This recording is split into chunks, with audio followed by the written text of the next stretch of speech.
Been kind of a wild ride to finally get here and get to fight week. So what's this experience been like for you? You know, getting ready for a big fight and then losing an opponent and switching it up. What's it been like for you? I guess now this became almost normal. Like this is more normal than actually having a fight and with the same opponent showing up and fighting the same opponent that you were supposed to fight. But yeah, man, a little adjustment has been done, and I'm ready to go. And at the end of the day, I don't care who's gonna be in front of me. I'm ready. And this time I knew I was going to fight 5 rounds, so I prepared for 5 rounds, and the rest will be history. Yeah. I know clearly you would fight anybody, right? But you're at this time in your career, right, where you're like right there, and decisions matter on who you fight and that sort of thing. So was there any consideration, like, again, I know you'd fight anybody, but was there any consideration like, hey, is this the right career move to take this fight? Yeah, I mean, I wouldn't have fought like a guy that got signed yesterday, but like any top 10, at this point, like people don't realize, but there's a lot of work going behind the fight, and like it's not just my work; it's all my teamwork, like King's MMA work. Like I need to give back to these people too. So, and at the end of the day, I think it's more about the performance that I'm going to put on than the opponent. Like Derek Brunson got pushed up so high in the rankings by beating this guy in like not even in a great way. So. I go out and I do me, and I'm going to be right there next in line, I think. Yeah, I know you weren't necessarily impressed with Kevin's last performance. What did you make of that whole thing? It was one of the weirdest fights we've ever seen. Yeah, weird. It's wild. I always say, I don't think Kevin Owens knows by the time he's walking into the cage what he's going to do the next 5 minutes in the cage, and that's why. Like you can't predict what he knows, what he doesn't know. So. You just make sure you approach him very methodically. You do you, and like my skills are not even comparable to him, I think. So that's it. I'm gonna do me. He's gonna do him, but I don't think there's much that he can do. Yeah. Do you have any concerns at all with kind of his trash talking stuff? I think about you as a guy that maybe has a little bit of a temper sometimes, and he's going to be in there trying to mess with you and that sort of thing. I'm sure the face-offs will want to mess with you. So do you have any concerns about, hey, keeping yourself calm, collected? Like I said, I'm really focused on me, and whatever he's gonna do. Well, I don't. First of all, in the fight itself, I don't think there's gonna be much talking. He'll be worried about not getting taken out and defending himself. Whatever he does, I never plan weigh-ins and stuff before. So, all I do is when it's face off, like I treat it as like. It's almost fight. Like I'm fighting. It's about like it's real, and that's the only thing that I do all the time. But the rest I don't plan it. So, I'm really focused on me, and whatever's gonna bring, I'm sure I'm gonna have an answer. Yeah.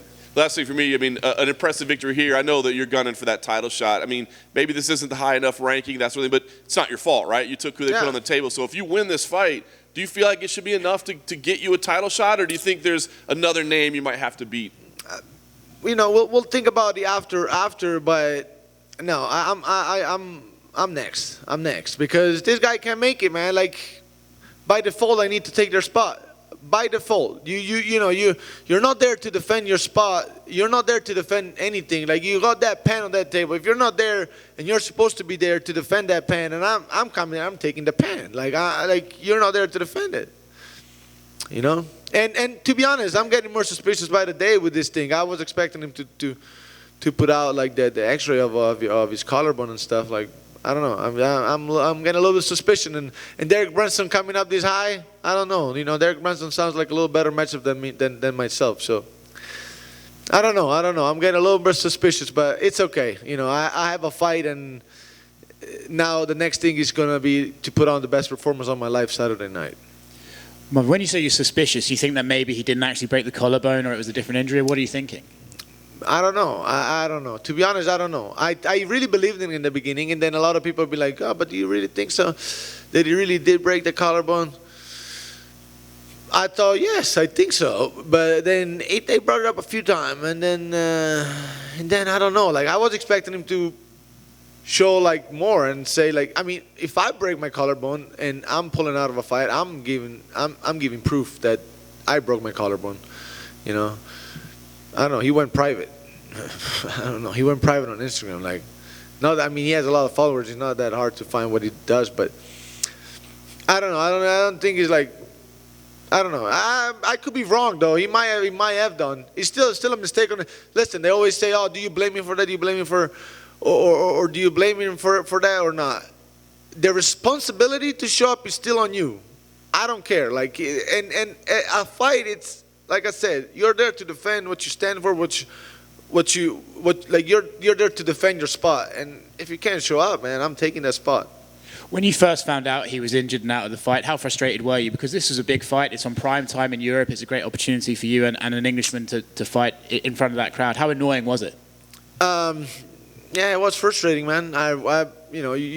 I set my mind to fight this guy for like 3 months now, and all of a sudden they switched it up on me. But it's okay, you know. A little adjustment has been made, and it's already in the past.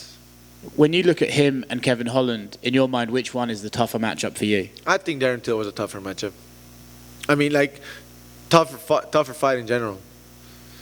Is that because of the way Kevin acts in the cage, or just skill-wise? I think overall it's a little more solid, you know. It's I think his strikering is a little more sharper than Holland. I mean, he's definitely sharper than Holland. Like, Holland just brings a lot of weirdness. But I think Till, it's sharper, and even physically is a little stronger, and his takedown defense a little bit better, you know. So I think Darren Till was a little tougher match, but they're a little like Darren Till was southpaw, Kevin Holland's orthodox, but besides that, like, they're kind of similar a little bit. Like, they're both mainly striker. Do you look at the Kevin fight with Derek and think if he didn't behave the way he did, if he didn't continue to talk the whole time, he could have won that fight? Or do you think he was never really going to beat Derek Brunson? No, the way Derek Brunson fought, I don't think he could have done much, to be honest. He just, no. That's lack of skill. You can't. No, he was not going to be able to stop those takedowns.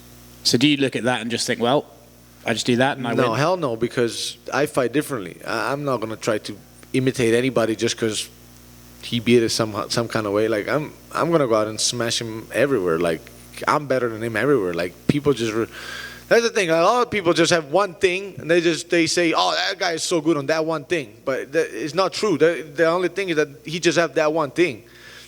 So no, I think I'm a better striker than him. I'm gonna overwhelm him everywhere. Good luck. Thank you. Marvin, thank you for taking the time to talk to media. You've rocketed up the rankings. How happy are you that the UFC has recognized that and you are now the main event in the ABC primetime event? Good. I mean, I feel good. What I care is that I'm progressing towards what I want to get, you know. But I feel like at the same time, I always said it, and okay, yeah, the number, it's a higher number, but there is still a lot to be accomplished. That just means that I can have bigger and better opportunities towards my goal. But I was never in to become number 5 in the world. I never really gave a fuck about that. I'm here to be number 1. So yeah, I mean, it's great, but at the same time, there is still a lot to be accomplished. Excellent. Would you have had a preference because of the switch of opponent if this would have been a 3-rounder, or you were just you're ready for 25? I love 5 rounds. I love 5 rounds. Yeah.